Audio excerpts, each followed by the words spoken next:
अस्सलाम वालेकुम दोस्तों, कैसे हो? उम्मीद है कि सब खैरियत से होंगे। अल्लाह आप लोगों को ऐसे ही खुश रखे। सरकार दो आलम सल्लल्लाहु अलैहि वसल्लम की पूरी जिंदगी पर बनने वाली वीडियो सीरीज जिसका नाम मोहम्मद सब के लिए है सल्लल्लाहु अलैहि वसल्लम, ये उसका 15वां हिस्सा यानी पार्ट 15 है। थोड़ा शॉर्टकट में हम रिकैप कर लेते हैं कि हमने 14वें हिस्से में यानी पार्ट 14 में क्या सुना। हमने सुना कि हुजूर पाक सल्लल्लाहु अलैहि वसल्लम की जवानी किस तरह खुदा की इबादत में गुजरी और किस तरह आप सल्लल्लाहु अलैहि वसल्लम सबसे अलग थलग होकर गार हिरा में जाकर कई दिन वहां पर गुजारते और मालिक कायनात को याद फरमाते। फिर हमने ये भी सुना कि आप सल्लल्लाहु अलैहि वसल्लम के 3 बेटे और 4 बेटियां हुई, लेकिन बेटे एक के बाद एक इस दुनिया से रुखसत हो गए और आपकी 3 बेटियों की शादी किससे हुई ये भी हमने सुना। और आपको कोई बेटा नहीं था तो आपने ज़ैद बिन हारिसा को अपना बेटा माना और सबके सामने उसका ऐलान भी फरमाया। फिर हमने सुना कि मक्का में कहत पड़ा तो सब परेशान हो गए। चचा अबू तालिब की गरीबी और मुफलिसी का ख्याल करते हुए आप सल्लल्लाहु अलैहि वसल्लम ने हजरत अली रजी अल्लाह तआला अन्हु को अपने पास बुलाया और फिर अपने साथ ही रखा। चलिए अब आगे सुनते हैं। अब रसूल पाक सल्लल्लाहु अलैहि वसल्लम की उम्र 40 साल हो चुकी थी और आप इस वक्त सच्चाई के बिल्कुल करीब पहुंच चुके थे। आपने बचपन और जवानी तो गुजार दी थी, लेकिन शुरू से ही आप खुदा की याद और उसकी इबादत में सारा वक्त गुजारते थे और इन इबादतों ने ही आपके रूह को नूर और रोशनी से जगमगा दिया था, आपके दिल को नूरानियत और पाकीज़गी से भर दिया था। वो सच्चाई और हकीकत आपको एक सच्चे ख्वाब की सूरत में नजर आई, यानी आपने एक सच्चा ख्वाब देखा जिसके बाद आप पर सारी हकीकत खुल गई। इस ख्वाब में आप पर यह बात भी खुल गई कि इस दुनिया की रौनकें, तफरीहात, इंजॉयमेंट और ये चमचमाती दुनिया सिर्फ एक धोखा है, इससे ज्यादा कुछ नहीं। यहां के ऐशो आराम टेम्पररी और मिट जाने वाले हैं। आपने समझ लिया कि आपकी कौम सीधे और सच्चे रास्ते से हटकर अंधेरों और बर्बादियों की तरफ जा रही है। आपने समझ लिया कि खुदा सिर्फ एक है और उसकी खुदाई में कोई शरीक और कोई पार्टनर नहीं है। वो इस दुनिया का पैदा करने वाला है। वो हर आदमी को उसके किए का बदला देता है। अगर कोई शख्स जर्रा बराबर भी अच्छाई या बुराई करेगा तो वो खुदा उसको उसका बदला देगा। ये सच्चा ख्वाब आपको बार बार नजर आता। आपके सामने वो तमाम चीजें और सच्चाइयां आती चली जाती जिनकी आप तलाश करते थे, जिनकी असलियत को आप समझना चाहते थे। अब हक और सच्चाई आपके नजरों के सामने आ गई और झूठ और धोखा भी आपके सामने आ गया। इस तरह आप सल्लल्लाहु अलैहि वसल्लम के दिल को जहां सुकून और इत्मीनान और नूर हासिल हो गया, वही आपका दिल खुदाए बुजुर्ग बरतर की कुदरत और बड़ाई से भी लरज उठा। बरसों तक सच्चाई को तलाश करने के बाद जब आप सल्लल्लाहु अलैहि वसल्लम ने उसको पा लिया, अगरचे आपके दिल को सुकून और इत्मीनान हासिल हो गया था, लेकिन इन सच्चाई के राज खुल जाने के बाद जब आपने अपनी कौम पर नजर डाली तो आपका दिल खौफ और दहशत से कांप उठा। खुदाए ताला ने अपने प्यारे नबी पर फजल फरमाया, आपको उस रास्ते पर चलाया जिस पर वो लोग चलते थे जो खुदा की रहमत, मेहरबानी और करम के उम्मीदवार होते हैं। लेकिन आपकी कौम अंधेरों, गुमराहियों में भटक रही थी।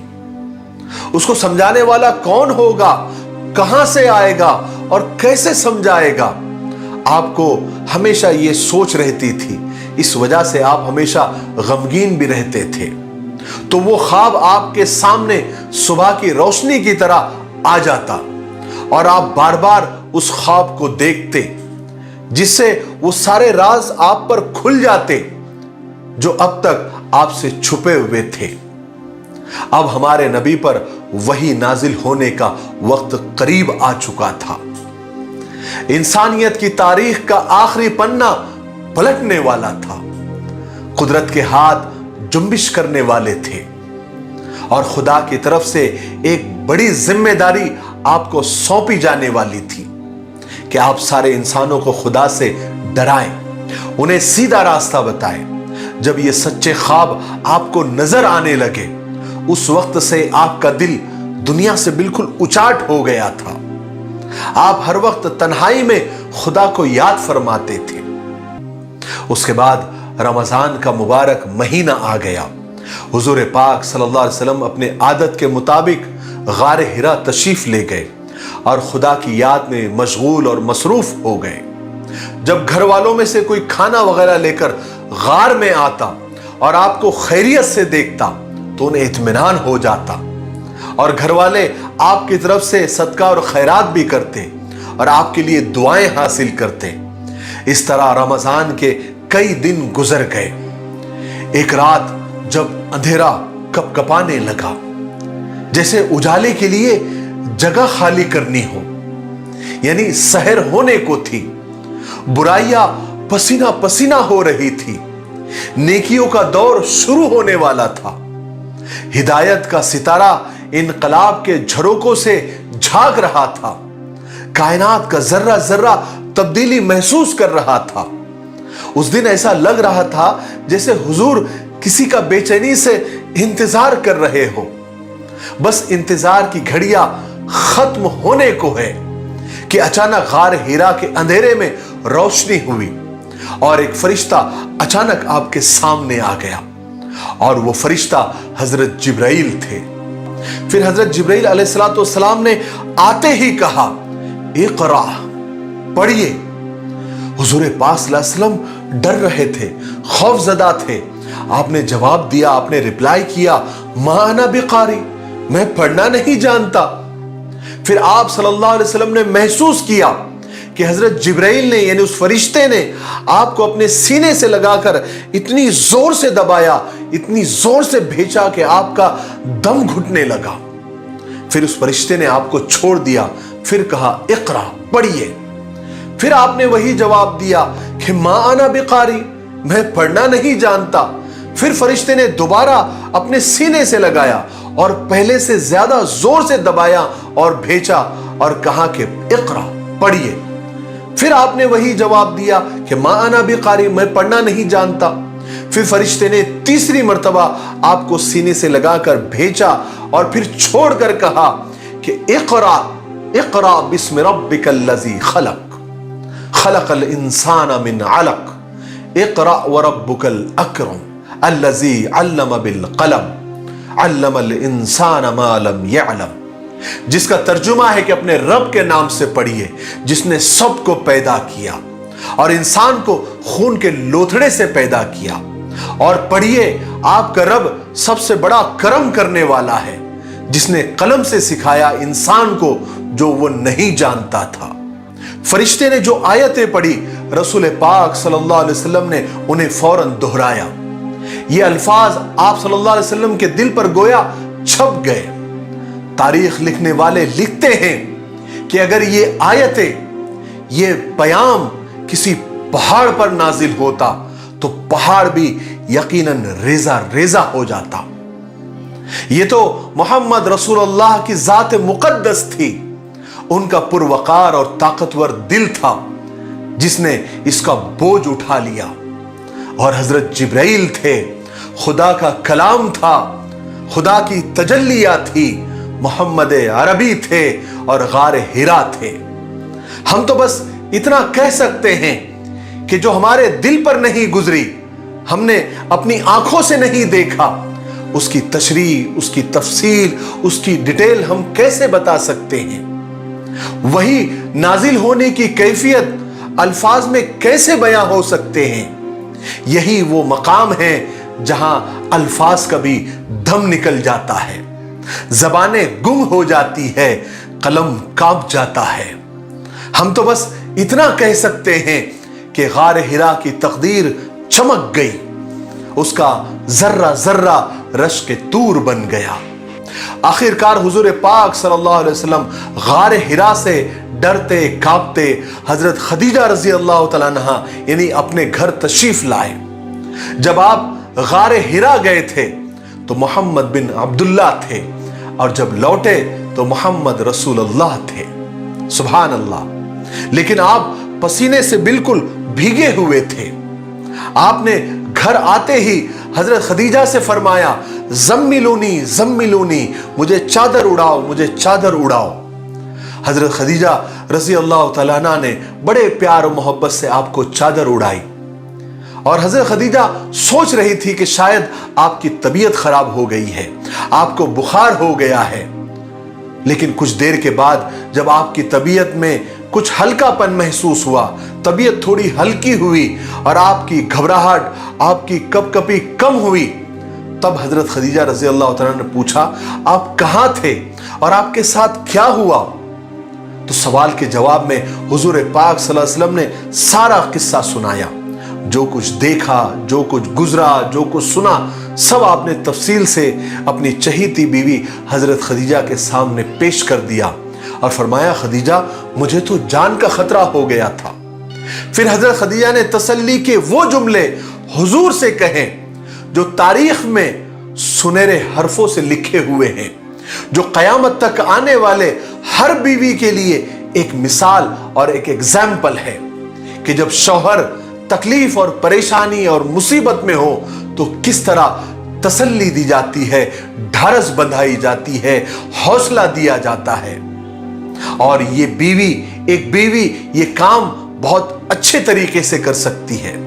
हजरत खदीजा ने फरमाया, घबराए नहीं, ये तो खुशखबरी है मोहम्मद।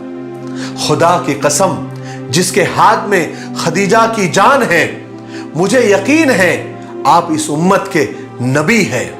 खुदा की कसम वो कभी आपको जाया नहीं करेगा, क्योंकि आप इंसाफ करते हैं, रिश्तेदारों के हुकूक अदा करते हैं, आप हमेशा सच्ची बात कहते हैं, अमानतें अदा करते हैं, मुसीबत के मारों की मदद करते हैं, मेहमानों की इज्जत करते हैं, उनकी खातिर तवाज़ो करते हैं, नेक अच्छे और भले काम करते हैं। वो कैसे खुदा आपको जाया करेगा? हजरत खदीजा की ये तसल्ली भरे जुमले सुनकर आपको बहुत सुकून और खुशी महसूस हुई, आप मुतमईन हो गए। आपने हजरत खदीजा के इन तसल्ली और दिलासों की बातों पर उनका शुक्रिया भी अदा किया। उसके बाद आप आंखें बंद कर लेट गए। यूं तो हजरत खदीजा आप सल्लल्लाहु अलैहि वसल्लम को तसल्ली दे चुकी थी, मगर फिर भी उन्हें इस बात का ख्याल और डर लगा रहता था जो आपके साथ गार हिरा में और जिब्रील अलैहिस्सलाम के ताल्लुक से जो बात हुजूर ने बताई थी। इस वास्ते हजरत खदीजा ने सोचा कि ये बात अपने चचाजाद भाई वर्का बिन नौफल से पूछनी चाहिए कि आखिर ये क्या मामला है, क्या माजरा है, आगे क्या होने वाला है। क्योंकि वर्का बिन नौफल के बारे में मशहूर था कि वो कई मजहबों के बारे में बहुत खूब जानते हैं। आज के लिए इतना काफी है, अब हम यहीं पर रुकते हैं क्योंकि वीडियो अब ज्यादा लंबा हो रहा है। हम 16वें हिस्से में यानी पार्ट 16 में सुनेंगे कि जब हजरत खदीजा वर्का बिन नौफल के पास मिलने के लिए गई तो उन्होंने क्या कहा, और जब वर्का बिन नौफल हुजूर से मिले तो क्या बातचीत हुई। फिर आप सल्लल्लाहु अलैहि वसल्लम हजरत जिब्रील अलैहिस्सलाम का दोबारा इंतजार क्यों करने लगे, और फिर कब हजरत जिब्रील अलैहिस्सलाम दोबारा आपसे मिले और फिर क्या हुआ, वो इंशाअल्लाह हम 16वें हिस्से में यानी पार्ट 16 में बनाएंगे। तब तक आप अपने वादे पर कायम रहे और इस सीरीज के सारे वीडियोस को आप अपने रिश्तेदारों में, दोस्तों में और नौजवानों में ज्यादा से ज्यादा शेयर करें, ताकि आज की जो नौजवान नस्ल है वो हुजूर पाक सल्लल्लाहु अलैहि वसल्लम की जिंदगी के, आपकी सीरत मुबारका के और करीब आए और आप सल्लल्लाहु अलैहि वसल्लम को अपना हीरो, अपना रोल मॉडल बनाएं। यही इस सीरीज का मकसद है और मुझे उम्मीद है कि आप ये काम जरूर करेंगे और अपने लिए सदक़े जारिया बनाएंगे। तब तक मेरे लिए, पूरी उम्मत के लिए और पूरी इंसानियत के लिए खैर और भलाई की दुआ करते रहे। अस्सलामु अलैकुम व रहमतुल्लाहि व बरकातुहू।